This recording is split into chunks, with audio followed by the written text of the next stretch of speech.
Cinebois to Cinemen, episode 90. 90 episodes. Indeed. Hope you're well, wherever you are, whatever you're doing. Yeah. This week, one battle after another. Yep, and Paul Thomas Anderson, his entire filmography. We're both quite big fans of him. I think you are more fond of him than I am. Yeah. Although I haven't got a great deal of negative things to say about PTA, I do admire his filmmaking greatly. Yeah, I fanboy him pretty hard, I think it's fair to say. He's one of those filmmakers that I kind of forget exists because there's such a gap between each film that he makes. Yeah. And then I'm like, oh God, you're here. I forgot you were here. Oh, and you're amazing. Yeah. You know. So yeah, I full disclosure, the sort of it's going to get sweaty. That's fine. I've mentally prepared for that already on the way over. So absorbent socks on. Yeah. I think we were just sort of saying this before as we were setting up. This is the earliest we've ever recorded an episode. It is 11:15 in the morning. Yeah. And that's weird. Yeah. We usually record in the evening. Midweek. Yeah. We've made plans today with some other Cinebois. Yes. And thus we decided to amalgamate the podcast with our other experience. Yeah. Which we'll talk about in the next episode instead of talking about the film. Yeah. So it's like 11 in the morning, which feels really unusual. Yeah. Because usually I'm kind of winding down when we're doing this. But yeah. Day's just up. beginning. It's a new dawn. Ooh. Yeah. Although I quite like that we've managed to keep the sort of environment dank, despite the fact this morning. I was thinking that when I closed the blind. It's like, God, it's suitably dank. I was setting the cameras up and I was like, we don't want to make this framing too good. No. So I've kind of everything's a bit off. As for a change. Yeah. No, I'm really looking forward to this one. Been looking forward to this one for a really long time. Okay. Yeah. It's been one of those sort of weeks where I've just been thinking about the film a lot and bursting at the seams with opinions. Yeah, I saw it last night, so it's still quite fresh in my mind. Fantastic. I'll probably talk about a bit next week, as you let a film digest, but I'll leave my opinion for later. Unlike what I usually do, which is just I loved it. Yeah. Let's do it. Questing the cinematic void. Just before we get into it, apologies in advance for the sniffing. It's the time of the year here in England. Yeah, September. It's cold season. There's some respiratory infections going round. Yeah, and I think it's somewhere or another we've both either acquired them or there's one on the horizon. So yeah, people told us to stop kissing. Yeah, well, I'm not going to do it. No, it's like I'm not going to stop. You mean definitely not? Don't say you're not going to. I'm not going to do it. I'm not going to do it as in I'm not going to bow to the whims. Right, to the consensus, to the general consensus definitely of family not. And friends. Yeah, don't care if I'm on a train. Yeah, or a restaurant. Yeah, or in court or whatever. Yeah, parking contraventions. But yeah, so bear with us. Yeah, I'm feeling a little bit more muddled. It's one of those head colds, internal, mate. Yeah, you want to get a Lemsip down you? You have. I have. Yeah, in preparation. What I've noticed, right, is what we don't do, and what I think every other podcast ever does is they always ask, like, usually they go like, "Oh, how are you doing?" Oh, do they? Yeah. There's usually like a bit at the beginning where we're like, "How are you?" Even though it's clear they've met beforehand and setting up and stuff. Yeah. So yeah, I just thought that was interesting as a brief aside. We don't do that. Should we start doing it? Yeah, I don't know. Maybe do it at the end. It will feel unnatural. Yeah, I think so. I'll just panic. I think. Yeah. We're deviating from a pretty. Yeah. Our formula's quite well established. I think so. Let's stick to it. It might not appear that to the viewer or the listener, but at least to me anyway. Definitely, yeah. Paul Thomas Anderson. Yeah. I think for me, on a sort of personal level, he's probably one of the biggest reasons that I got into movies. Really? Okay. Yeah. Okay. So I got into him a bit later on. Right. I was more sort of 18 years old, I think, when I watched my first PTA film. Actually. Okay. So what was your experience like? Well, I think probably about the same. I'm a bit of a late bloomer in terms of my love of movies. I didn't really. I always loved them, but I didn't really realise that I wanted to study them and for them to become a big part of my life until probably like my early 20s, really. Okay. Yeah. Because I just spent most of my life just sort of eating crisps and staring at walls. But I think there's just something about PTA's approach to filmmaking and the kind of films that he makes, and it's kind of like, and this is going to sound like a really weird comparison, although there's definitely connecting tissue. It's kind of like my relationship with The Simpsons in the sense that I've always loved it, Yeah. but my relationship with it changes and matures as I get older. Yeah. Okay. And my understanding of like the kind of references and the historical periods in which these sort of some of the jokes and ideas are set. Right. Very much the same with Paul Thomas Anderson films. Okay. You know, like I find that the more I sort of learn or understand about a certain period or a certain genre in terms of, you know, film, I kind of approach his films from a new and fresh perspective, and that changes a lot. Yeah. And it just enriches my understanding. And I think for me, there are very few filmmakers now that have that ability on me. Yeah. Someone that can kind of work across a diverse range of genres, but retain that sense of a Paul Thomas Anderson film, or at least what a Paul Thomas Anderson film is. Yeah. Okay. I'm curious to know what that is, because I thinking back on his filmography, I don't know if I could put my finger on what makes a PTA film a PTA film. Mm-hmm. I know it is, and it's quite distinctive. Yeah. You could say, for example, there's a lot of kind of gliding Steadicam shots. Yep. Or morally complex characters thrust into quite an large epic story with bigger ramifications than they'll ever have personally, kind of thing.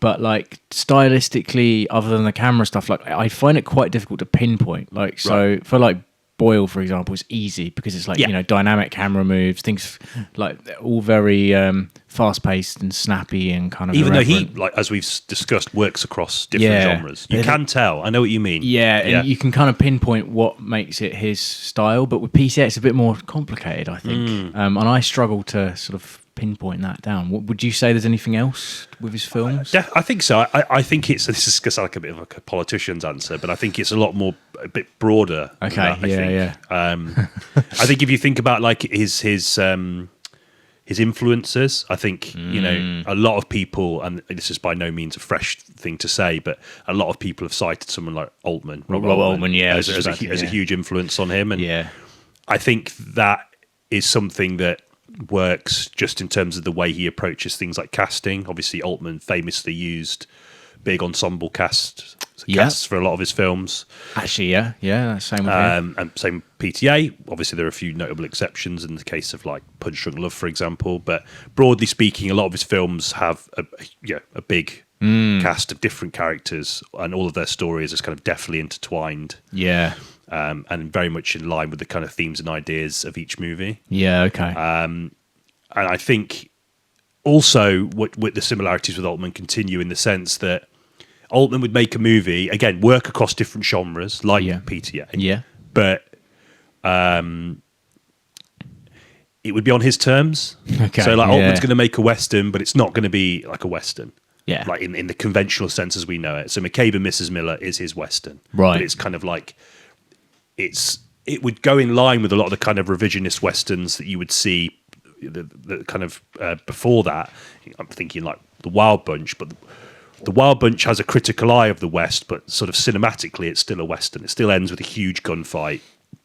Like beautifully choreographed. Sergio Leone. Yeah, like, you know, or Kabuki, these kind of films that kind of, as we've said a few times, you know, pull the mask off what the idea of the Wild West actually, what it sort of claimed to represent and what it actually means, and what that mass reveal means for American society more broadly. Right, yeah.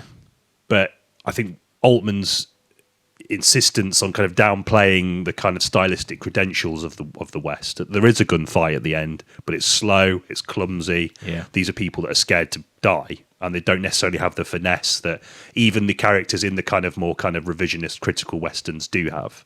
Okay. So Altman operates the genre very loosely. It's on his terms, and for that reason, you know, Altman was obviously one of the greats of his era in American cinema. You know, and I think when you think about that in the context of PTA, it's very much kind of the same.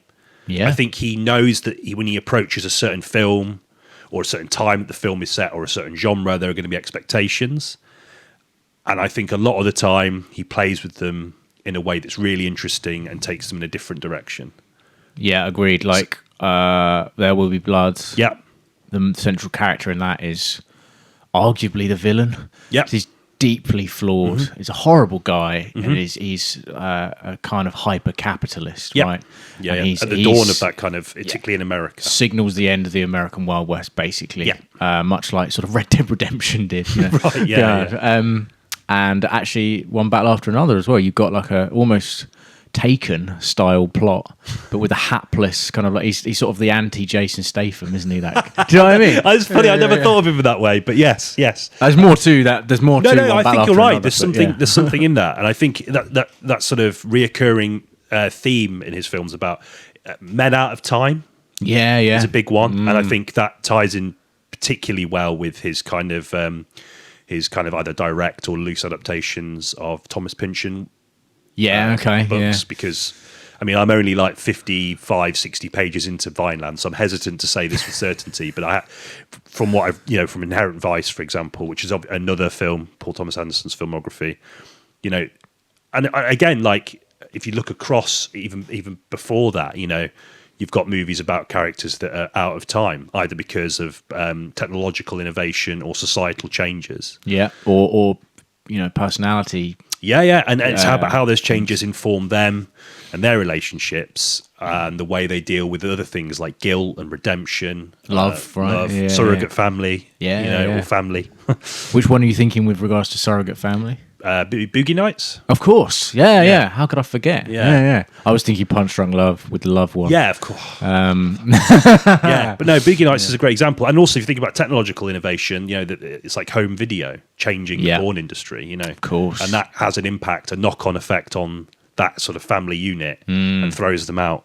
Yes, and they're kind of the mutually sort of fruitful, creative nature of their relationship changes as a result of those changes. So yeah. I think key to his films, it's a lot about change and shifts in American society. I think his films have always been, very sort of acutely aware of those kind of shifts. But the way he might handle it, for example, in Liquoricepizza, it's background.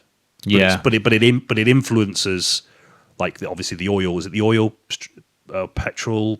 Yeah, there's a famous shortage of petrol in the 70s, and that derails the main character's business idea. Yes, do you know what I mean? But it's almost mattresses, kind of wasn't it? Yeah. Yes, which is obviously a callback to Punch Drunk Love with the Mattress King, and of course Father Son. Yeah, Cooper Hoffman playing. I know. Yeah, I have fond memories of watching that. I watched it with Alfie in his living room. Right. And I felt like weirdly it was the right setting to see it. Because although I would have loved to have caught it at the cinema, I feel like it's that Liquoricepizza is one to be digested. It's okay to digest that one at home. It's quite a sort of relatively sweet, quite a sprawling, but as are all of his films really. But quite a sweet story of a teenager becoming a kind of man in a sense, I suppose, but in navigating in his own way. I don't know if that's definitely for me kind of lesser PTA, although I think it sort of falls under that category a little bit. Okay. I don't know why. I think maybe I just need to see it again, but I'm just comparing it to like Boogienights and There Will Be Blood, for example. Okay. There's Themaster. Where would that go for you? That sort of more I'd say that's sort of middle PTA for me anyway. I know it's a lot of people's favourite. Just because of I think watchability for me plays a big part in it. Like I don't think I could chuck on themaster. Weirdly, I'll concede on that point. Yeah, definitely. I could chuck on Boogienights though for some reason. Of course. Although there's some nasty stuff in that film. We were talking about Boogienights again whilst we're setting up. Seems like we say all our best stuff when we're setting up. I mean, we must remember that, and then we'll include it in a way that feels as if it's completely organic, and it's obviously not. But we were talking about that in relation to One Battle After Another, because similar length, although I think Boogienights might be longer. A little bit. They're all around the 3-hour mark, but it breezed by. Yeah. And Boogienights just breezes by. You don't even notice the runtime. And I didn't even notice the runtime of One Battle After Another. Like, I went to see it, and I went with Georgia, and I've done it a few times to her where I've taken her to a film and not told her how long it is. Because I know if it's past a certain point, she might not want to go. Yeah. this time I was honest. And I did say to her, look, if it's going to be good, as I think it will be, then you won't notice it. Yeah. And she actually came out and said, I didn't even realise it was 2 hours, 43 minutes or whatever it was. That's right, yeah. I think it does something where the prologue's quite long, but it's so engaging that it kind of doesn't We're doing matter. it already. I know, We're yeah. jumping. Well, let's go back to Boogienights then. So that has the same effect, really, because there's quite a lot to set up. Yeah. Right from Dirk Diggler's kind of humble beginnings to his introduction to this family and his sort of familiarising himself with the industry. That's a long period of time in the film. But because he's such a... it's a classic underdog story at the beginning, I suppose. So it's very easy to get swept up in the narrative quickly, and you're not thinking all of a sudden you're not thinking about how amazing and how long the Steadicam shots are. You're like with Roller Girl, right? And you're like, with, I can't remember all the characters' names, but yeah, I just think he's got such a talent for kind of grabbing the audience early, and thrusting him into the story. Yeah, and characters that are totally believable. Yes, we're complex. They're almost like novelistic in their own way. Like, and I was thinking that 'cause it's been a while since I've read a Pynchon book, and I think Pynchon's going to be a reoccurring theme of discussion. He clearly loves him. I think it has a huge impact on his filmography more broadly. I think, even through my limited knowledge of his books. He's wanted to adapt Vineland for a really long time. Yeah, this is obviously a loose adaptation. Yes, reasonably. But I think like his characters, they're very much products of their situation, but never in a way that feel like incongruent with it. Okay, yeah. Do you know sometimes you watch a film and a film clearly has like an intention to, explore a subculture or a certain way of life that is considered, broadly speaking, and very kind of say this cheaply, but quirky, fringe, yeah. And certain filmmakers really struggle to make that fringe nature kind of believable. Or do you know what I mean? It almost becomes like, oh, these are weird, aren't they? Look how weird these guys are. Yeah. That's never been a problem for Paul Thomas Anderson. No, ever. All of his movies, it's like the porn industry.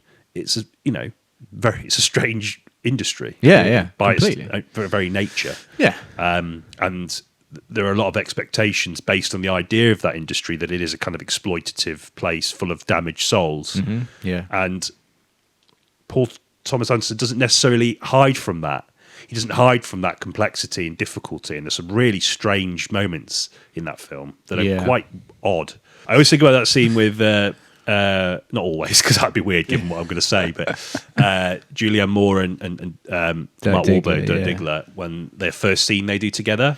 I know. And she's sort of mothering him. Yes. But then they have sex. Yeah. And obviously, because that's the industry they're in, but there's almost like a sense of like, she's almost having like confirming that relationship through that scene. Yeah, it's an odd scene. And I remember that really struck me the most recent time I saw the film, and it's just full of moments like that, and obviously it becomes more revealed from her character that because of her choice to work in this industry, she doesn't have a relationship with her own child and her former partner. That's right, yeah. And it's just a way, he connects people to the kind of lives that they've decided to lead, but not with unrelenting cynicism either, but you can see these kind of emotional wounds that have drawn these people together into this kind of the surrogate family, which is, as we said, a key theme of his work, but never without kind of fully losing sight of the difficulty that these people have gone through.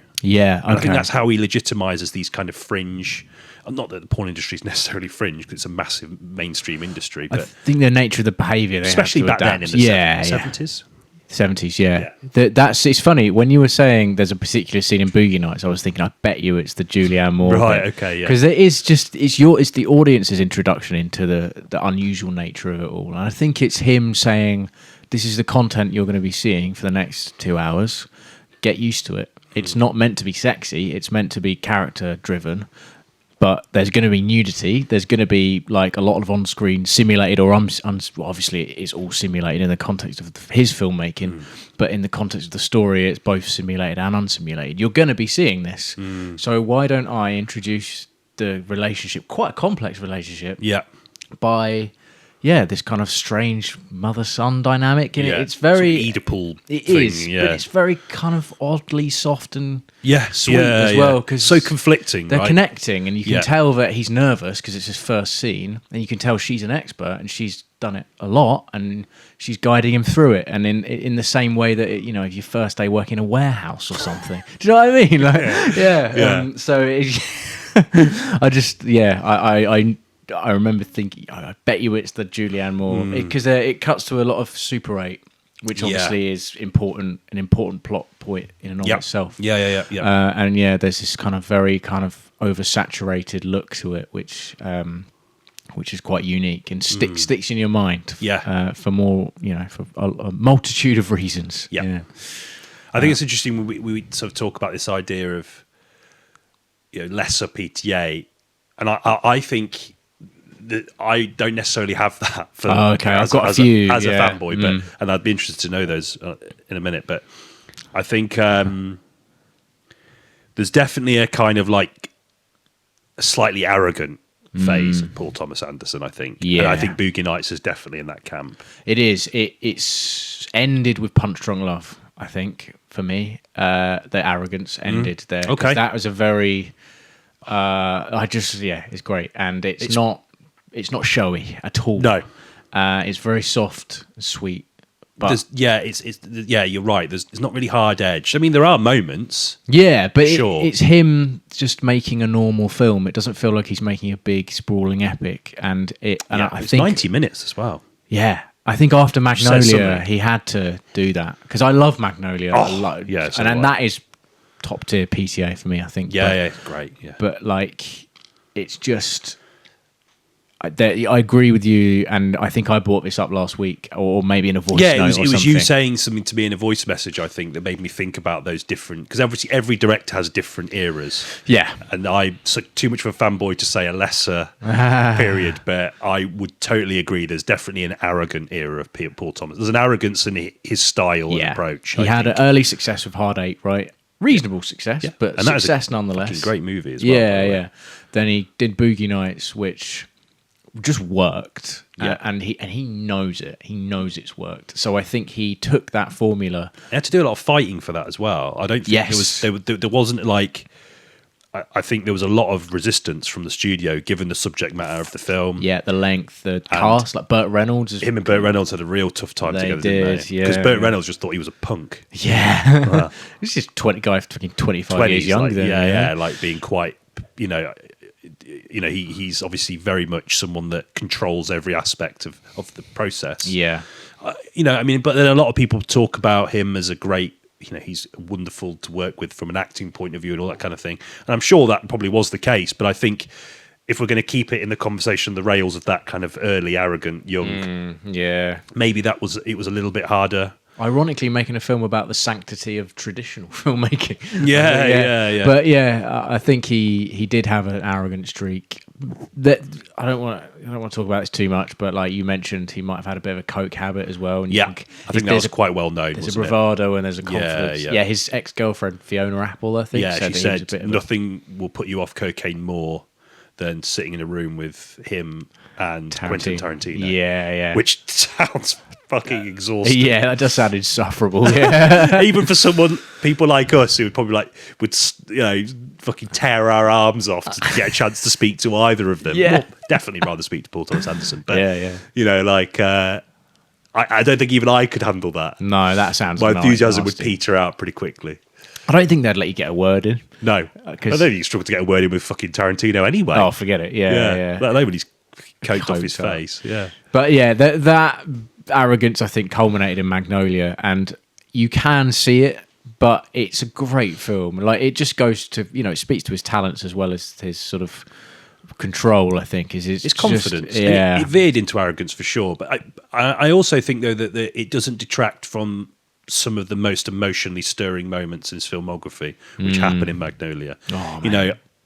Tom Cruise has never been better. Oh, yeah. I love him in Collateral. Yeah. I mean, that's another top tier Tom Cruise. It's a three-dimensional thing. Two performances that are against type. Yes. Right? Yeah. Which is telling in itself.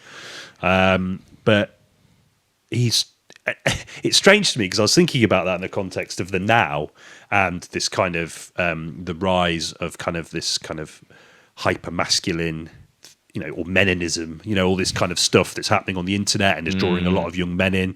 This kind of philosophy about being a shark and being a ruthless businessman and treating everyone, including probably more so women, as possessions and all this kind of stuff. And post-Tate kind of kind of like viewing the world as kind of as a space where being a man is no longer accepted, and this kind of feeling of being threatened and how that leads to kind of this really kind of dangerous and weird online world, a lot of anger. I've explained that really poorly, anger. But do you know what I mean? Yes, and I think it's weird that PTA almost foreshadowed that with Tom Cruise's character. In a kind of caricaturish way, right? Yeah. Before any of that kind of stuff really... I mean, obviously, I imagine that stuff, that kind of misogynistic kind of figurehead sort of almost cult leaders. Yeah.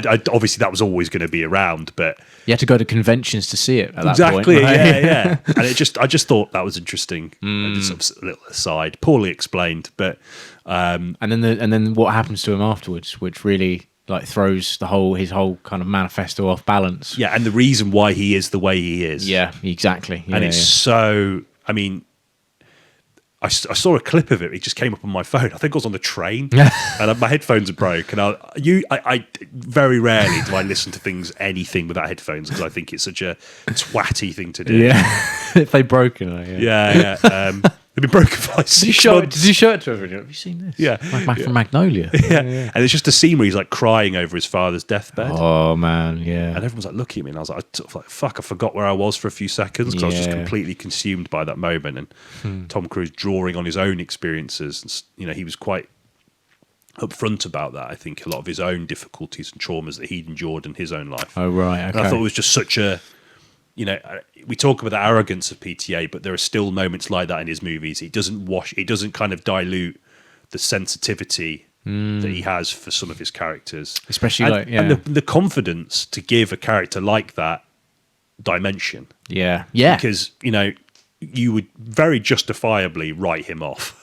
Oh, yeah. Do you know what I mean? Especially nowadays. Yeah, as just a throwaway, criticism Misogynist on... prick. Yeah. Actually, and, you also got John C. Reilly in that film as well, who's a police officer, but a kind of inept one. Yeah.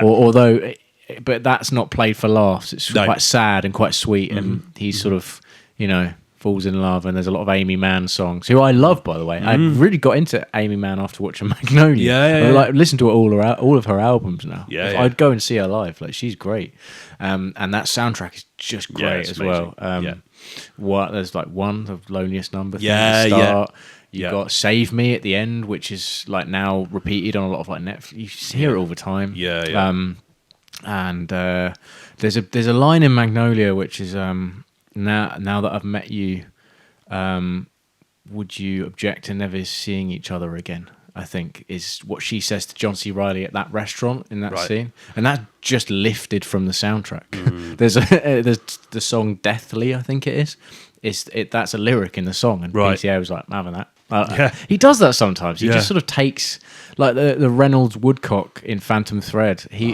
That started as a joke, that name, and I imagine the same with One Battle After Another. A lot of odd character names in that film. Quite common for Pynchon, though. Oh, but it's clear influence. The lead character in Vineland's first name is Zoid. Yeah, right, okay. But yeah, he kind of embraces that unconventional stuff when he wants to as well, which I admire him for. I love Magnolia. I do think it's... Even he says himself, his quote is, I wish I'd chilled the fuck out and cut 20 minutes. That was his criticism of his own film. A couple of years later, I think he said it. And so I think he knew he was being quite boisterous with his He's definitely filmmaking. softened, hasn't he? One Battle After Another is a clear example of that as well. Yeah, I think his filmmaking, and it pairs so well with that kind of laconic, kind of, again, Pynchon-esque approach to character and sort of,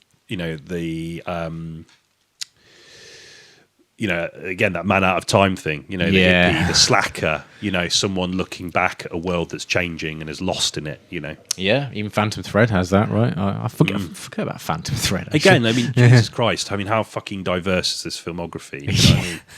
I mean, I adore that movie. It's also probably got my favourite Johnny Greenwood score. I think the score is beautiful. Like, Phantomthread? Yeah. It's stunning. A lot of piano. Violins and It's one I've seen the least, actually. I think it's very elegant, and there's a lot of...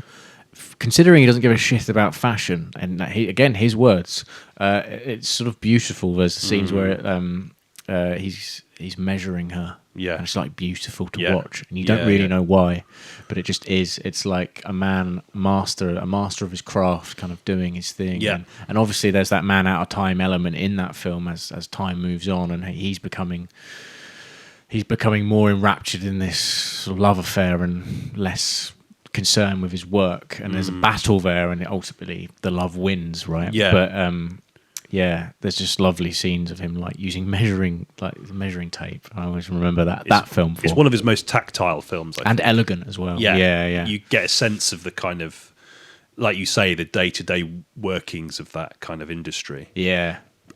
Kind of very kind of ethereal cinematography. Like I think he used quite a lot of natural light in that. Mate, one. it looks like it. Yeah. I think he was the primary cinematographer on that film. Probably. That happens a lot with directors. He's you know, his knowledge, I think, of lighting and lenses is pretty. I know a lot of people say about him, just his technical knowledge is really like amazing. Just matches the experts. Yeah, like Fincher or something. They're kind of operating the camera themselves. Sort of like that. Yeah. But they have to name a cinematographer, sort of thing. Soderbergh does that as well. He just does it himself, I think, and he uses a pseudonym for the credit.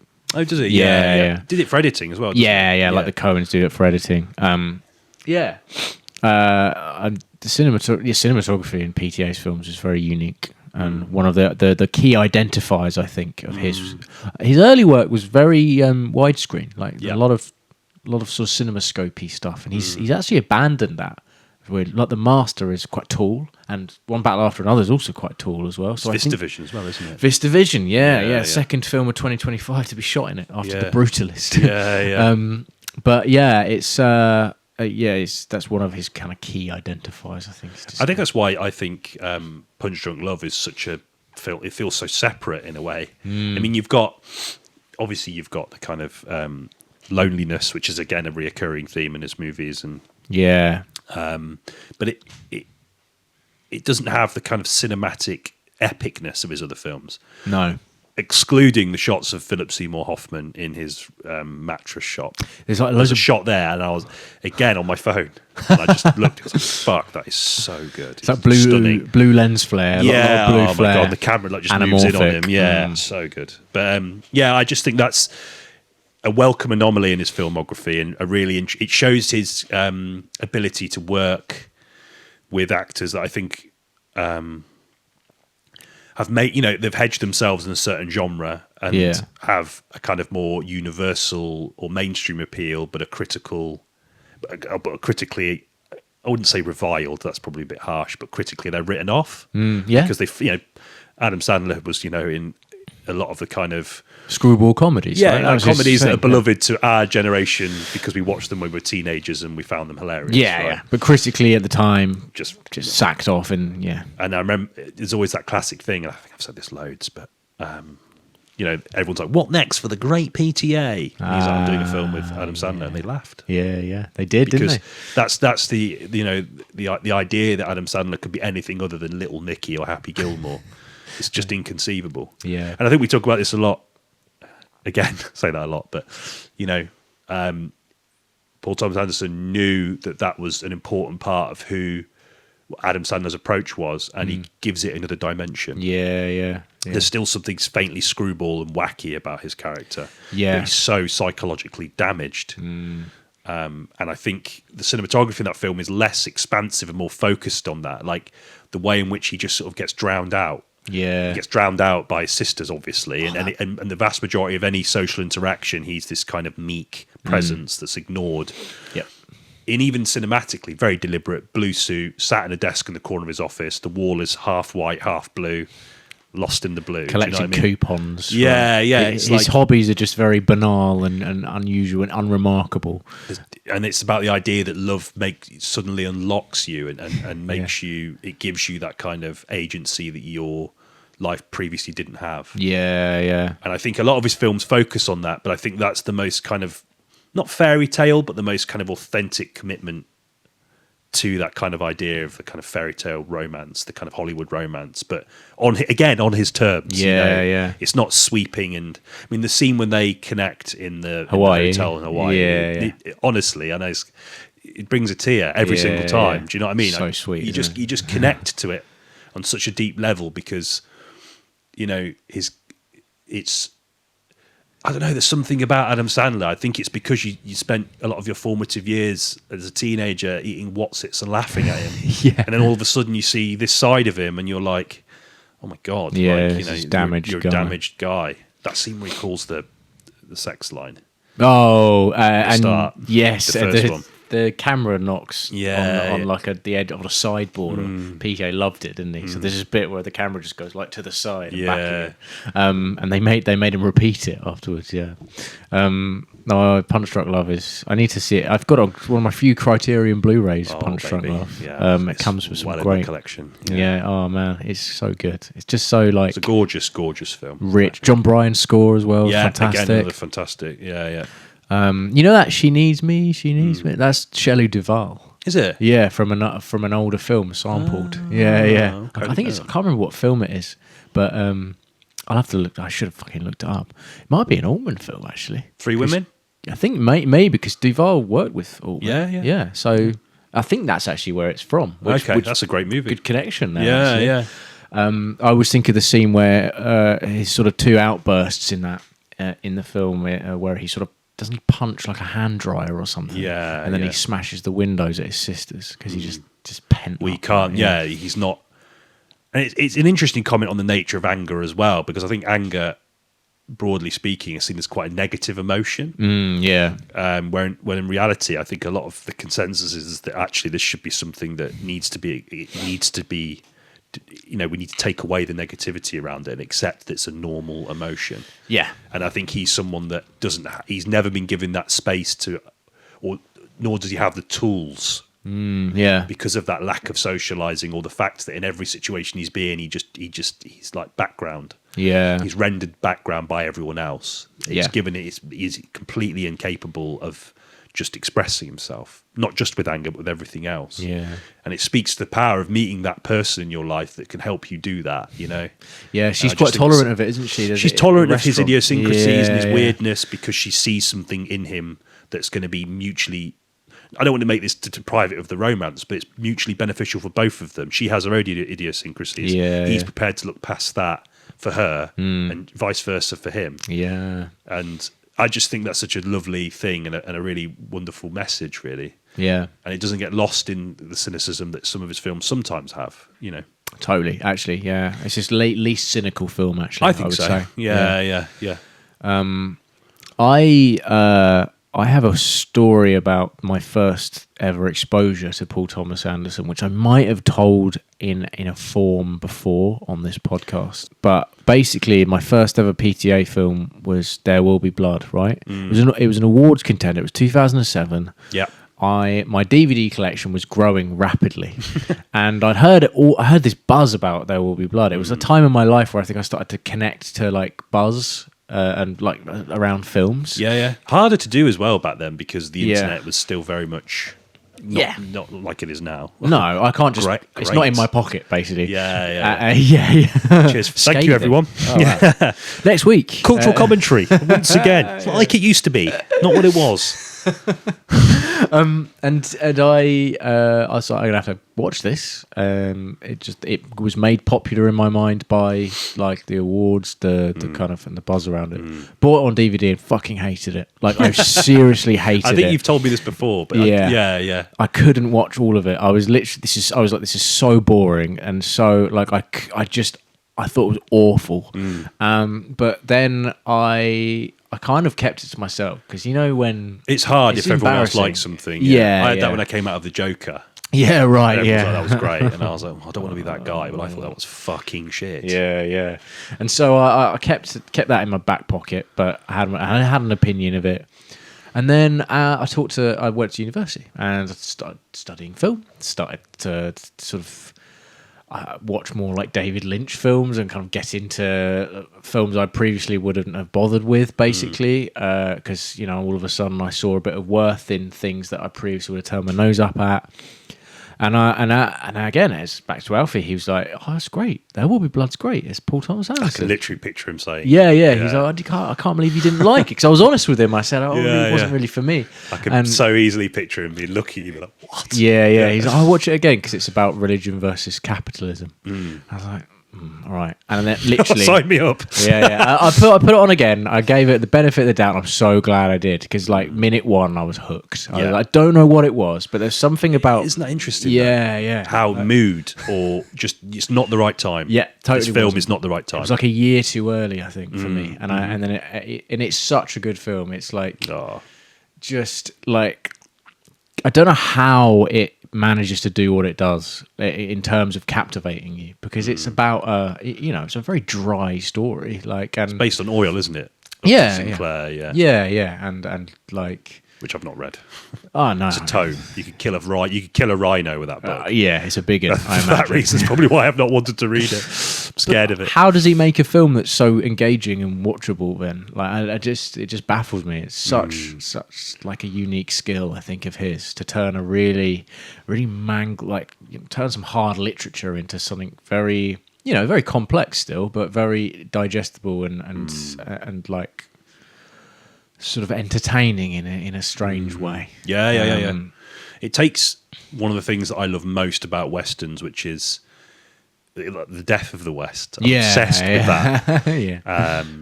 And one of my favorite all-time films, Lonely Are the Brave. That kind of idea that the West is no longer this kind of free space for for one to go and practice their own mythology. It's been carved up by capitalism. Yeah, fences have been erected. As soon as these kind of technological innovations like trains come along, like The Man Who Shot Liberty Valance, literally the film starts and ends with the town that's changed as a result of the introduction of the train to the West. It's like those innovations bring the kind of capitalist mindset to a world that was previously, again, hyper idealized for the sake of American identity, as we say a lot on this podcast. Yeah. But, it changed it completely. And I think that's something I adore so much about so much of those revisionist Westerns. And it's a big part of the reason why I love There Will Be Blood. Because it's that person. It's that person who's come to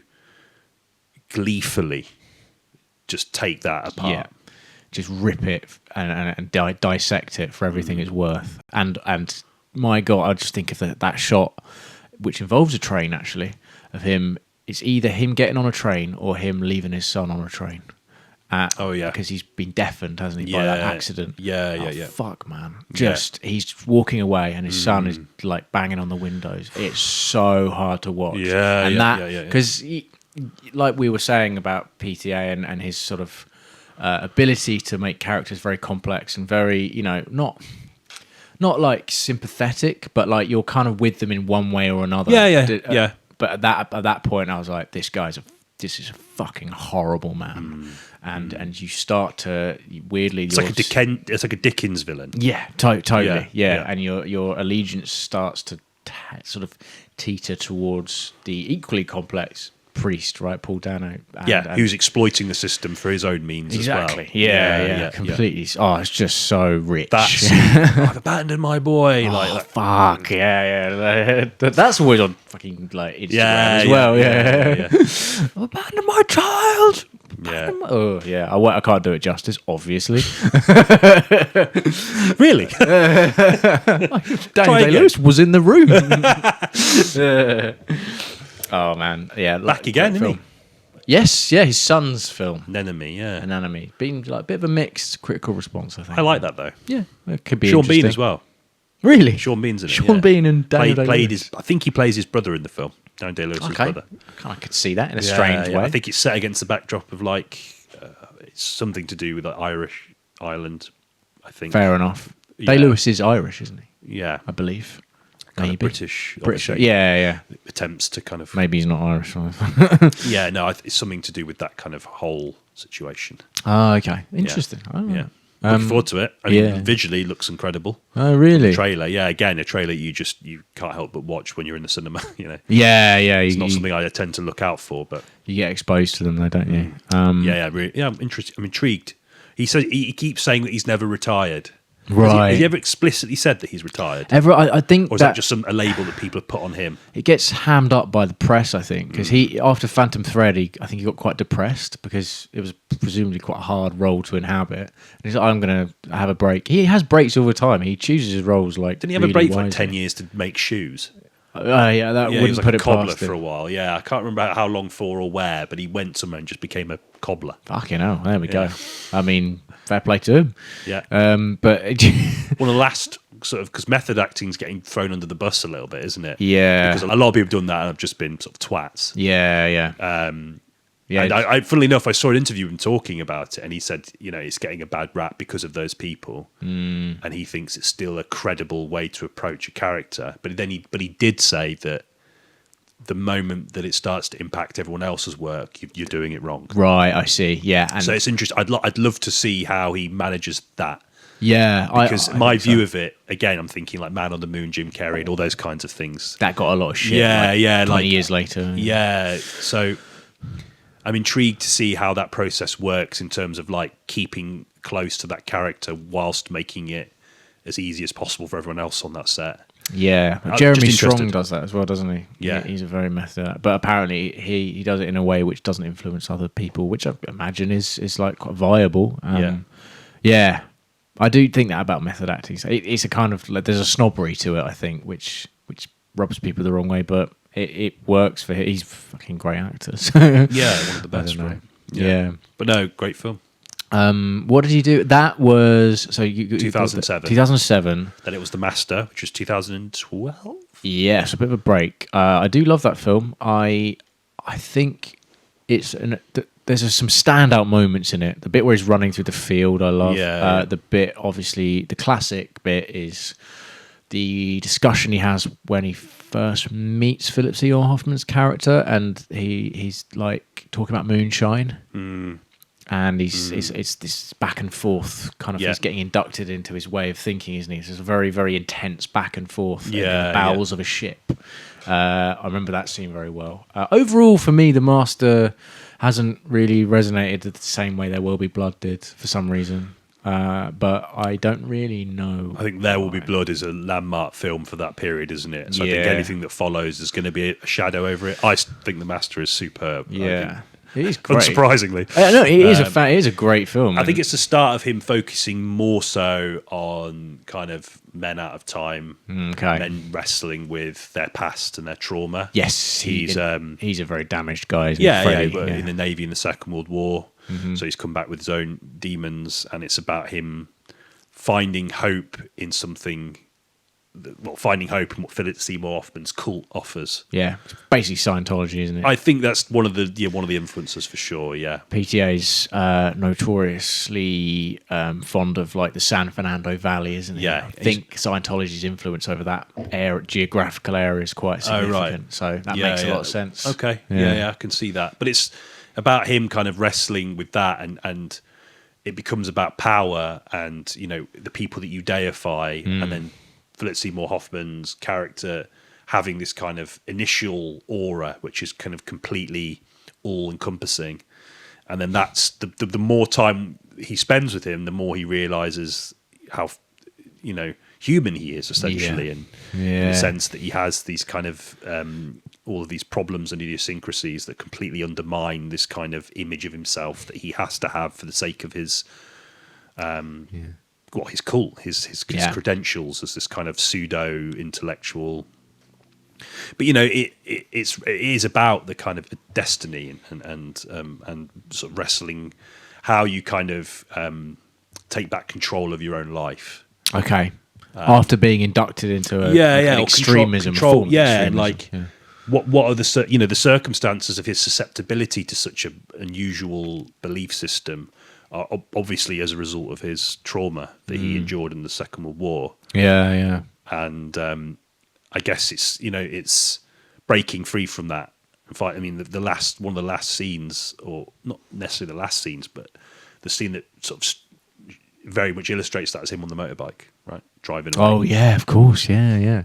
It's funny, I don't remember as much of it as some of his other work. And I know what you mean. It's a strange one because even though I love it, I can't necessarily pluck scenes with such readiness as I can from some of his other, arguably more watchable movies. Yeah. But I think that's not a reflection of the film. I think it's brilliant that he made something like that because it doesn't have the watchability in the same sense that Boogienights has the watchability. There's a dynamism. Yeah. Obviously, and that kind of becomes progressively unraveled as the realities of that industry become more apparent. But initially, that opening, of course, as we talked about, stunning, right? Yeah, and stunning. It sets the tone for the film, which Paul Thomas Anderson pulls from underneath you.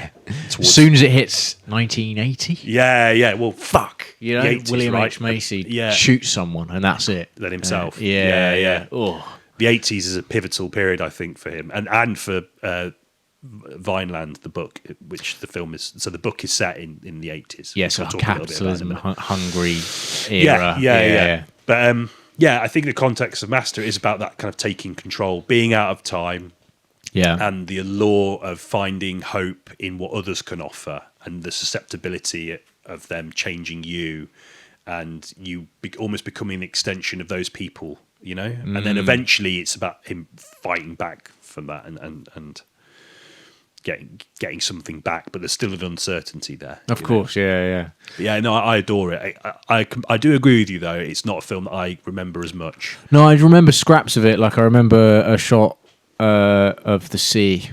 Quite, it's the opening's amazing. Yeah, great opening. The whole Navy bit at the beginning's great. Just like shots of him with a camera, like working in a shopping mall. Yeah. I just think, overall, the kind of overarching themes of story haven't embedded themselves in my brain as much as like Boogienights, Magnolia, or Therewillbeblood. Yeah. Even probably Phantomthread, like that had a more of a kind of impact for me for some reason. But yeah, I still think it's great. I don't think it's. I think there's more parallels, weirdly, between Phantomthread and punchdrunklove. Yeah, unexpected romance. You kind of think to me about how this, love can sort of thaw you from your kind of what feels like a very sort of predetermined trajectory. Yeah, you're on. Was that so? A break for PTA between The Master and Phantomthread, or was there a film? Inherentvice. Inherentvice. Of course, Inherentvice. A film I have not seen. You've not seen? I've not watched it, so I have no opinion on it. Yeah, okay. I love the book. An unpopular opinion, maybe. I think I think you're adapting a novel of that. A novel that is adored. Okay. You know, Pynchon is one of the guys. You know, right. American. Literature, and I think. So there's always going to be, there's going to be a risk. Yeah. I think PTA is the best director to adapt Inherentvice. Yeah. Okay. And weird to say that after seeing the film, but I think he's the best suited. Okay. Yeah. And I think and that's something that's a belief that's strengthened upon seeing One Battle After Another. And I know, obviously, it's a looser adaptation than Inherentvice, but they kind of interestingly sort of. There's a continuation, I think, because Inherentvice is set in the 70s, so the hippie culture is dwindling, dying. Yeah. Man out of time. Yeah, exactly. Yeah. Doc Spotello. He is a man out of time. Yeah. He is a drifter. He's a slacker. Yeah. I fucking love a slacker. I've always had we talk about this a lot. The American slacker is one of my favourite all-time characters. One Battle After Another has plenty of it as well. I'm just such a fucking sucker for it. Yeah. And he's a private investigator, and his ex-girlfriend goes missing, and it's just this kind of descent into the kind of American conscious of the 1970s. And this is something that I think will tie in really nicely. We could use this as a springboard for One Battle After Another, in the sense that, the 60s was this period of great optimism and hope that the people could successfully challenge the powers that be and realign society in their image. It's a time of cultural vibrancy that kind of, obviously became the kind of soundtrack to that hope. Yeah. Awesome, completely. And the 70s is when that starts to die. Yeah. The economic stagnation that sort of dogged America in the 1970s, the commodification of hippie iconography. Oh, right, There's okay. always the scene in a scene that really captured that for me was Last House on the Left. Right, okay. Wes Craven. Wes Craven. Yeah. What we watched together. Yeah.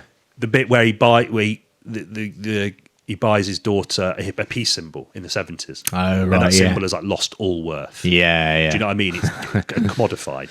It's you know, it's been sold, packaged, and sold back to it's the been people taken that by the started same it. exactly Yeah. the same forces that the movement so optimistically challenged have now engulfed it and commodified it. I don't know why that scene stays in my head, but that's such a great. It speaks broadly to the rest of the film as well. I think fucking horrible film, but Oh god, yeah, we were quite sickened by that, weren't we? Yeah.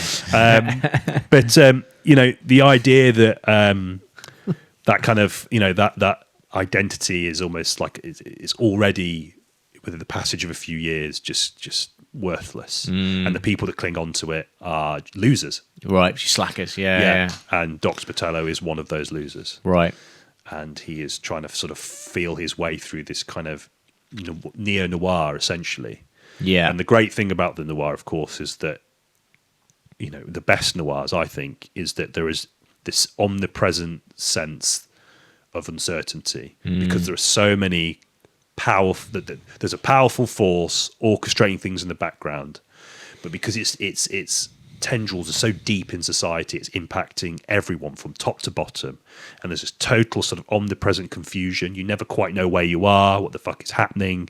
You know, Lynch tapped into it beautifully with like Mulholland Drive, for example. Yeah. The way in which kind of like criminality and intersects with the film industry, right? Yeah. Oh yeah. Completely. That scene where he goes out and meets the sheriff, the cowboy guy. In the Oh middle of yeah. nowhere. Yes, in that sort of ploughed field. Yeah. Just, you know, it's what a brilliant way to convey what the fuck is going on. Like, no one knows what's going on. Yeah. Even the people at the top don't necessarily know what's going on. Yeah. And that speaks to the sort of mess that we're in societally, that there's a lot of nefarious forces at play. Sometimes they're in tandem, sometimes they're not.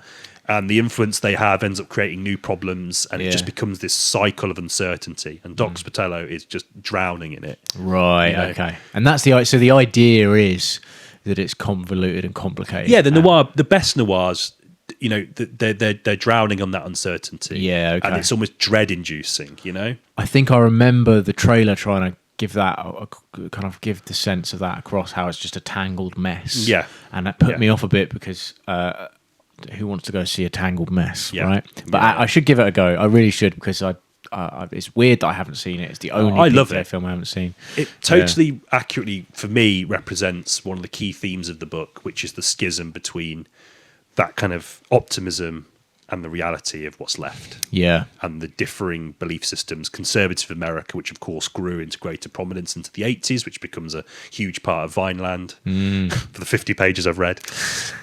Huge part of the first 50 pages of Vineland.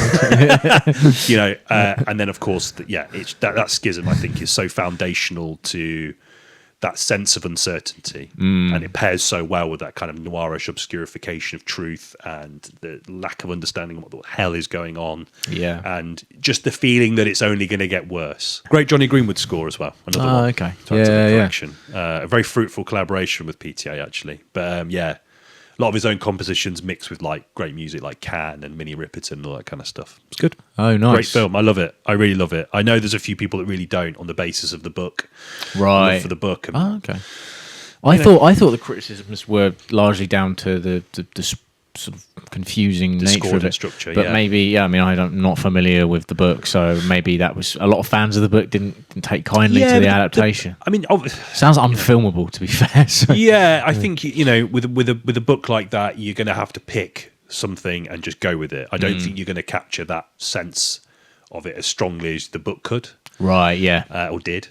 And I just think it's a really fantastic rendition or attempt of it. But I do understand where people come from when they say it doesn't quite capture it. But for me, I thought it was really great. And I think it pairs so well with One Battle After Another for similar reasons. Yeah, right, Because, you know, obviously PTA adopts the themes of the book that were obviously, about the 1980s. So like you said, 1980s was a period of huge sort of economic transition. Yeah.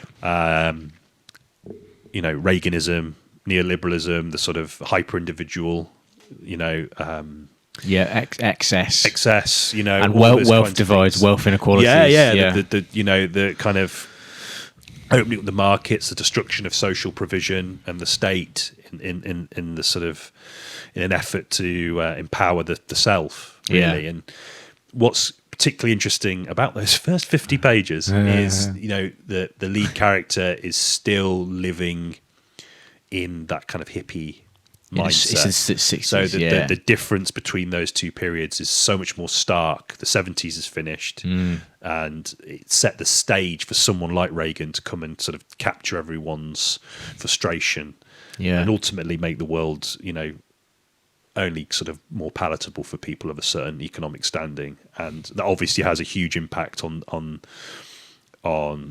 everyone else. And it's framed from that perspective of looking back wistfully at a time where it felt like there was hope. Okay. And it makes it all the more sad. Like really quite at points in the book already, it's just like, fuck. So it's like the fragments of a time just sort of drifting aimlessly into the future. Yeah. It's like, and it pairs well one battle after another in the sense that it's obviously not set in the 80s. It's recalibrated for a more contemporary. Yeah, so mid 2000s, then a 16-year jump to present day. I think, right? So we're living in the aftermath of that sort of the series of decisions that and the political or socio-economic decisions that resulted from that.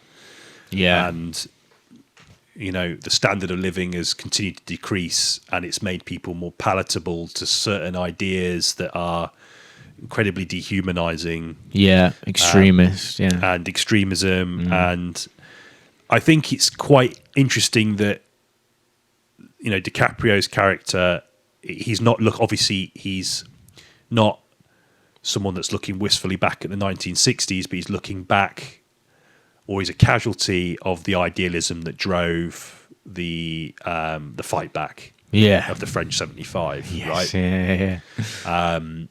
And they were obviously challenging a lot of capitalist institutions and government institutions that were, kind of imprisoning immigrants. Yeah, exactly. So treating, like cattle, and that's been such an approach has been almost allowed by the kind of struggle that everyone is living through, and the power of the forces that be, that how well entrenched they are, that they can point to those people who are sat in essentially cages as the problem. Yeah, they're definitely right in thinking that this film, One Battle After Another, that kind of carries on the theme of out of time, right? So you have this lovely first half an hour where they're thriving, and then just the same as Boogie Nights, it all goes wrong, right? Yeah, literally with a gunshot, it all goes wrong. In this context, police officers shot. So, it speaks to the sort of dynamic nature of, like, obviously the kind of far left are capable of violence that can have ripples the same as the far right do, right? And it doesn't shy away from that kind of idea either, but it does sort of what happens as a result of that, this schism, is the French 75 are fractured, right? And the kind of the military, effectively, the film feels like it's actually not. It's set just in a contemporary way, but it feels like the film is a kind of like hyper-military situation in which the military have kind of taken over. There's a hopelessness, isn't there? And I think the hopelessness influences resistance. Yes. And I think a very credible resistance, personally. Yeah. They're challenging something that is totally dehumanizing. Yeah, and very oppressive and omnipresent. It's and it speaks again to the that you're right, that kind of prologue. It does all of it. It covers all the bases, doesn't it? And it looms over DiCaprio's character. Yeah. As he kind of tries to shake off the kind of the kind of weed-addled fog his that whole has dominated his brain. You know, he's coping with the fact that they lost. Yeah, basically, yeah. And the fact that, you know, all of that sort of the kind of fervour was infiltrated by the systems that they claim to hate. And I think that's something that's hugely Pinchian, the idea that it's the kind of dismay and the horror that's perpetuated by a very specific kind of people is, you know, it's pervasive. It's everywhere. Yeah, Its very nature. You can't shake yourself from it. It's unavoidable. Yeah. There's this sort of his whole worldview is reduced to him kind of an outdated caricature. Totally. And the way he speaks to his daughter about it as well, even though she inhabits the same ideals and kind of has the same worldview as him, his version of it is like addled and muddled, and it sounds like and out of time. Like you can't. I don't. You know, there's that sort of scene where she's going to hang out with some friends. Oh, that exactly the scene. And that's about, like you know. I think broadly speaking, he is someone that shares the same views and same compassion as she does, but it's just been completely, his bitterness has made it him unable to move forward and see how it can change. Yeah. Yes. Exactly. Yeah. And I think that is sort of the arc, actually. Yeah. Spoiler: by the end, they're more aligned. I think. Yeah. And they're more, and he's less. I think he's more accepting of the fact that he's out of time now, and his time has passed for him to be this sort of revolutionary hero, and he has that to cling on to, but also he realizes that it's her work and his daughter's work is what's going to carry on the message, right? I think, right, okay. And that was the sort of hopeful. There's a really lovely bit of music at the end, actually, that's very almost sort of stereotypically hopeful, but it really works. And it is a very hopeful ending. I thought a very sweet, which is hopeful ending. You know, not something I expected, and actually it took me a while to get used to. Yeah, right. Oh, really? Okay. Yeah, I was on board with it. Yeah, I can totally see it. I remember fucking I came out and I was a bit like, about the ending, and Georgia was the same. Actually, so it was a bit too optimistic. Okay. And I thought that really it was. But as time's gone on, I think I even text Jan. Who I know we definitely listening to this, so shout out to him. But you know. I even said I'm not sure about that ending. Oh, really? Yeah, I didn't expect that. Time has passed. Yeah, and I am think more it needed accepting of it. I think so. I think it's particularly needed in the context of the now. Exactly. And it's interesting in the sense that obviously this film has been with PTA sort of for a very long time. He's been writing it for years, changing it, and it's just been one of those things. Been waiting for the right time. And it's just interesting that he releases it in what is a very, what's happening in the film doesn't, I know this is going to sound a bit trite to say, but it doesn't feel very far away from what's actually happening. Not completely, And the kind of, and I think framing it in that context, I think you're right. And when I thought about it in that context, I think the optimism of believing in the youth and believing in young people, and not by any means excluding anyone, but believing in the youth to sort of spearhead a kind of challenge against this kind of a totally morally bankrupt system, and fighting for and almost injecting that sense of optimism that I guess people like Zoid in Vineland and DiCaprio's approximation of that character in One Battle After Another, are kind of haunted by. Yeah. And their offspring who are inhabiting that positive, progressive America, which I think is really like you said, in the context of now, you look at what's happening and the news, and you don't see it. So to see that in a film, I know it's a film, but I think it's reflective of the time, especially by an American filmmaker. It's kind of like it that hopeful message feels quite genuine. It felt genuine to me, and I was like, "Fuck, I guess." There is a modern progressive America. There is a hope that people can come together and fight for things. If even if the forces that at play are very keen to suppress it, they're doing seemingly everything they can. And they have all the power. There is, and I agree that kind of hope was needed. I think I would have been satisfied if it was a bit more cynical coming out of the cinema. I think now, if it was more cynical, I'd have been like, a bit bummed out by it. Yeah. Because I do think, I think you need hope. Yeah, you do. It's hard to find hope at the moment, I think. Yeah. And culture will save you, though. And PTA that's why I can love, give you that. Yeah. Well, not just PTA. Sorry. But culture. yeah, you're right. And so to have a film by a filmmaker who can be quite cynical, to have that message, I think is quite crucial. It's politically active movie. Definitely, and is most one concern with race as well, I think. But I don't think a lot of his other films sort of are particularly concerned with that as much anyway. I mean, maybe Boogienights to a degree. I think there are elements in his other films, but yes, this is definitely something that is... It's at the forefront in this one. Yeah. I mean, there are overtly... There's what they call the sort of like Christmas... Troop Again, or something. That's like a Pynchon thing, I think. The idea of this kind of... And it's something that's often sort of waved away by people who are defenders of this system as kind of conspiratorial rambling. There are these kind of subterranean, rich, sort of ghoulish white men who are orchestrating everything behind the scenes. But, I think it's so convincingly done. I have no problems imagining that kind of power existing whatsoever. Yeah. And not just because of the movie, but, I think the film, it captures that element of, again, that kind of omnipresent power that lives through the kind of Kevlar-clad sort of soldiers or police that enact these their schemes, all in the vain hope that by following orders, they'll be rewarded something higher than them. But ultimately, just all it does is bore out their souls. And even like Sean Penn's character, you could sort of see it when he realizes, spoiler, that that's his daughter. Yeah. You can sort of see there's a flicker of him that's like, oh shit. Yeah. His performance is outstanding. Yeah.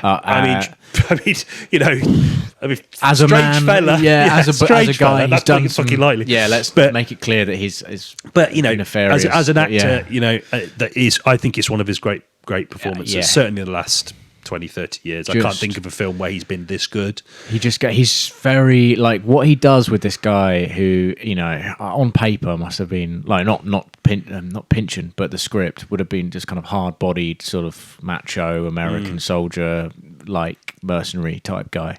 He sort of plays him like he's permanently on the verge of tears. I was saying in the voice note to you the other day. He plays it like he's itching to say something, and but he can't. Because presumably his upbringing has been very militant and very, very, very extremist right wing, to the point where he delights in being inducted into this group of white supremacists. Actually, that's what gives the group credibility within the context of the film, is his reaction to being accepted. He's so bowled over and mesmerized by it. And then he just lies to them. Have you ever been in a relationship with a black woman? He's like, no. And in the film, he obviously has. He's got... what drives his obsession.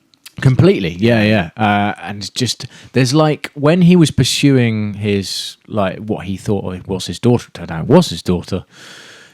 It's never clear whether he's trying to kill her or trying to connect with her until it reaches a kind of pivotal moment, because it could be both. He doesn't. Sean Penn doesn't deprive the character of like conscience. No, it's very moral. His conscience misguided. has been completely, battered by. The same powers that instruct him to do the things and that power can manifest in like a parent, possibly, as you said, in his upbringing, or in the kind of military lifestyle where I don't think there's a great deal of enthusiasm for any other belief system than following orders. So, it's interesting. And I think about it in the context of the things that you see now, like how can it be that like men are built like 6'5", just hitting like teenagers, women with nightsticks. It's fucking disgusting. It's awful. And yet, you wonder why it is they do it. And I think it's because they, their head, they just know, follow orders, it will all be all right. I've got it's for me. It's quite it must be self-involved. I don't know what the psychology is. It's hard to embody that character. It's so difficult. But I just think, it's.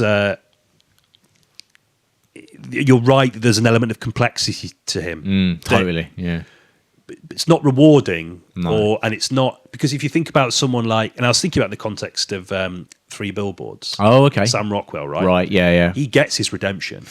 Yeah. And that's a big part of the reason that film had such a partisan response, A right? lot of criticism for that decision. And I totally see that. Yeah. Justified to. But I thought it speaks to PTA's mastery of character that, God, I'm saying, No, but it's you know, fine. it speaks to it that you know, he just gives you scraps. Yeah. And it's not enough for you to think, oh, I don't know if he deserves that. Yeah. But it's enough for you to think somewhere amongst the Kevlar, amongst the stupid military haircut, the sort of granite-jawed outlook on the world. Yeah, Freddy Krueger, kind of leathery skin. There was once someone who cared. Yeah. There was once someone that has whose emotions are just trapped in all of that. Yeah. And Capable I of completely. And it's funny. I'd not really thought about that until you said it. you know. Yeah. But yeah, no, I agree.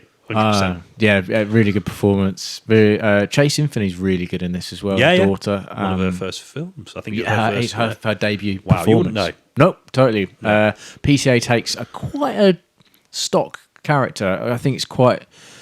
There's a lot of characters in a lot of films whereby the 16-year-old, it's like a 16-year-old genius who's fully capable of being independent, almost like 25-year-old. Yeah. I don't know what he does. He's taken that character and made her really engaging, really complex, and very believable. Yeah. Didn't for 1 minute think she wouldn't be doing that. She's 16. Like, all of her decisions and actions are very, very justified. Yeah. Really agree. good. Yeah. I also think I want to talk about one of my favourite scenes in the film. This is probably one of my favourite scenes in the film that I've seen in the last 5 or so years. Okay, go on. Is the whole sequence that starts with DiCaprio going to Del Toro's dojo and ends with him falling off the roof. Oh, and getting tasered. Yeah. That whole sequence. It's great. It and it made me think about, I was thinking about his cinematic style, and you touched on this earlier in terms of the gliding camera and Boogie Nights, his use of that and the dynamism. What's particularly interesting for me from thinking about it from that point of view is that, there is still the elegance, even if, but it's repurposed for this kind of more muscular, action-orientated style of cinematography. Totally. Yeah. And I don't know how he makes it work so well, because I remember reading, I just stayed away from all reviews as we both tried to. Yeah. Obviously you can't fucking help it. You see snippets. This is like, I think I read like Spielberg, I think, was like waxing lyrical about it. Yeah. And he was saying that it's his most action-packed film. And I was thinking, God, how does a Paul Thomas Anderson film work cinematically as an action movie? It does. And again, it goes back to what we said right at the beginning of the discussion, Altman adjacent, that kind of, it's an action film, but it's my action film. Yeah, right. Okay. Do you know what I mean? And I just thought that whole sequence was just stunning. I thought it was beautiful to watch. It was stunningly performed. Music Incredible. Was, again, Johnny Greenwood. Yeah. Exactly. And it embodied everything about the time and of the era and what the film was trying to explore. Yeah. The sort of experience of what it is to be, Latin American in that, it touched on, obviously, there's lots going on in this film and it can't manage everything, but again, it's crumbs. It's not like a sustained stay, which would perhaps leave it open for broader criticisms. Do you know what I mean? It's like Benicio del Toro is, runs this dojo, but he's obviously helping a lot of Mexicans come over the border. Yeah, he's got like a passage out. Yeah. And he's helping them sort of ingratiate them into American society and hope and improve their standard of living or whatever. Yeah. And all of that's happening. The camera's just moving around. Yep. He's going around, and he's trying to find a phone charger, isn't he? And you're seeing it. He's like chaotic, trying to, and then Del Toro's cucumber cool. Yeah. Obviously, it just as an actor, fantastic. We all know that. But as a character, this character seems like a fucking legend. Yeah. Just an absolute dude. Something you want to be around. Yeah. And it just flows, and it ends with that beauty, the riot going on. God, yeah. And then above the riot, that sort of rooftop jump sequence with the skateboarders. There was just so much vibrancy in that scene, and it made me think about the vibrancy of the people that are fighting back against this kind of shit. And it was simultaneously terrifying but hopeful. and the acts of decency that are weaved into this kind of idiosyncratic series of exchanges and the weirdness of his characters. Nothing felt. PTA wasn't bowing to the conventions of genre, but the genre wasn't bowing to him either. Do you know what I mean? So everything just seemed to work. Yeah. And I honestly thought it was one of my favourite sequences that I've seen in the cinema for like 5, maybe even 10 years. I absolutely loved it. It was stunning, that moment. Yeah, I loved the ending as well with the roads. They're called something. They're called like Summit. Oh, yeah. Summit something. I can't remember. But the conceit is the roads are constructed on terrain which is very up and down, very bumpy. So when you're driving on it, you can't see cars in front of you, and the tension in that moment is just like really unique. Going back to your sequence you were talking about as well, there's a moment in it where the police deliberately send in someone with a Molotov cocktail. Oh yeah, Molotov. Yeah, I get just a scrappy moment of just like, oh, they can do this. By the way, yeah. They're fully capable of inciting a riot. Yeah, to justify state violence, and it just happens, and you kind of like you're not left to stew on that because there's a big fucking plot going on. Which, like I said earlier, at its very core is a father trying to find his daughter, and that's it. But it's just enriched by all this stuff. Everything's happening around it, and it's influencing. Very PTA, very Pynchon. These two, again, made for each other. I think. Like, you know, there's a central narrative that is totally reliant on the exterior noise. Yeah, right. But it doesn't detract from the focus of either. Weirdly, I don't know. It's really strange how he does it. But I completely agree. Very good. Yeah, excellent. Leonardo. Yeah, another great turn from him. Arguably one of his best roles. Yeah, in a while. I think so. Yeah, he has a style that he's increasingly sort of straying away from, and this is a good example of that. He's not afraid to play an absolute loser. Well, he's in his loser phase. Yeah. And I kind of admire him for that, because quite often he must, for a man with such an ego such as DiCaprio's, must be hard. And I do admire him as an actor. I always thought he was good as a. Just sort of losing himself in a role and working with his directors. Yeah, he loves it. Yeah, you can tell he loves what he does. He's at Tom Cruise levels of like, I love cinema, and yeah. No, I agree. And it's nice to see him, because it was hard to watch him be such a scumbag in Killers of the Flower Moon. So seeing him as quite a lovable idiot. I say this, he's not an idiot. He's like you say, he's a man out of time. And that's played for laughs at moments, complex laughs, but laughs nonetheless. And he does a really good job of it. And so he's convincing as a revolutionary and convincing as an ex-revolutionary. You can also get the impression of him as a revolutionary that he's sort of he's winging for the ride. Yeah, big time. Mostly because out of his love for like blowing shit up, basically. Yeah. Well, that and the love, the woman that he loves. I think that's the draw for him. Yeah. Definitely. In many ways. I thought the film was going to explore his battle with realising that his daughter isn't his biological own. And actually, I quite admired it for not really, for leaving that be. Because the idea, I think, is that the he is her father. It's a nurture thing. It's not a nature thing, and I liked that about it as well. He's raised her and loved her and cared for her and will do for the rest of his life. So, in a very flawed but very humble and with his heart in the right place kind of way. Yeah. Good performance. Another good performance. Yeah, I think it was particularly rewarding end when she kills that guy. So he comes and finds her. Yeah. And they have that kind of, she's shouting that sort of sequence of words, which is part of the revolution, isn't it? He keeps forgetting.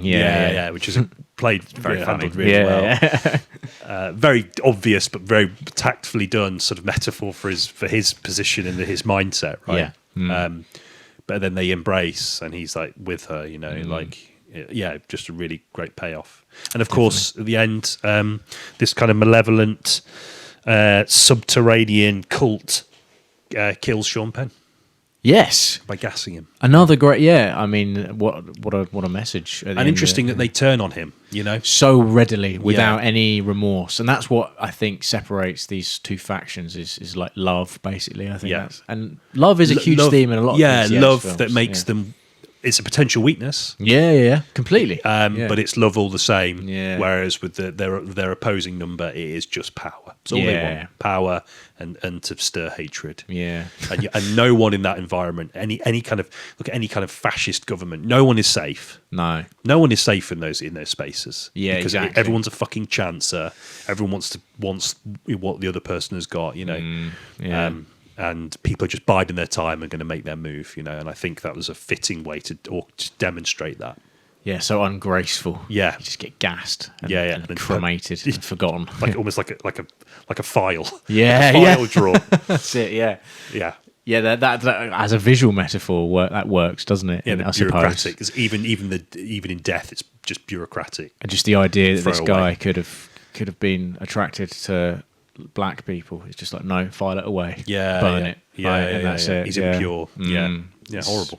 Horrendous, but great film. Can't say it. It's going to take some beating for me. Yeah, definitely. Chicken Run, maybe. Well, yeah, Chicken Run is really good. Yeah. To be fair, it is. But yeah. Totally threw me off. As far as films of this year go, Chicken Run not involved, of course. For a reason. If it was, you're right. Yeah. But I just can't see it being beaten. To be honest, the craft of it, and the timeliness of it, and the sincerity, whilst being totally him with all of his idiosyncrasies, is an achievement in itself. And for me, one of the greats of the year. Great. Oh man, happy days. Nice. Outtro. Questing the cinematic void. There we have it then. Episode 90. Paul Yeah. Thomas Anderson's One Battle After Another. I imagine if you've listened to this, you'll know that we adored this film and we recommend it. It's doing really well. It's for 130 to 175 million Paul Thomas Anderson film. I think it's going to make Warner Brothers It's his most expensive film. by far. Yeah. By a huge margin, I think. Not hamstrung by that either. No, not at all. You see happens with a lot of other filmmakers. The money's been well spent. Eggers being a good example. I think. Yeah. With the And he had Northman. nowhere near that amount of money for like the Northman, for example. 60 mil for the Northman, But I you can believe. see that Yeah. money impacting it. Totally, yeah. Sorry, Robert. Sorry, Robert. Yeah. Look forward to Werewolf, though. Yeah. So, next week, what are we doing? Smashing Machine. Yeah. Not my university nickname. Wasn't it? It doesn't work when there's someone who we've met me at university. That was a nickname you tried to cultivate for I yourself. sent it to you and you were like, that'll do. I'm Smashing Machine. Yeah. Just call me Danny. Just doing people desperately try to attempt to sort of recreate themselves. Yeah. Smashing Machine. Well, they What's your actual name? Yeah, they abbreviate their So you'd be DS. I'm DS. Usually JD is another one of those. Oh yeah. Anyway, Benny Safdie's first solo directorial effort. I am kind of cautiously optimistic. The buzz seems positive. Yeah. Mentioned Jan again. He saw it yesterday and loved it. Really? So yeah. Ooh. Yeah. So I think he's the Safdie that would. The other Safdie film with Chalamet about the table tennis player. Yeah. Didn't do it for me. The trailer again. No. Totally. I'd be more than happy to be wrong. It looks like a very conventional. Looks very conventional, whereas biopic. this one I hear is not quite like that. So. No, I'd rather see Dwayne Johnson than Chalamet at this point. I think so. I like Chalamet, but I think he's oversaturated. I think Yeah, well, it's the same thing happens with every young up-and-coming actor, isn't it? just done like great- Florence Pugh, we say this a lot. Brilliant, but shoved into everything. He's and it just kind done of a devalues her biopic talent as a well. little bit. Yeah. Oh, yeah. Sorry, I totally. No, it's fine. No, I agree. Turning point for The Rock, someone that we've kind of spoken about. I think we did our Fast and Furious episode, talked about the kind of ego of the American action hero and how that's undermining the brilliance, any potential brilliance for any kind of American action film.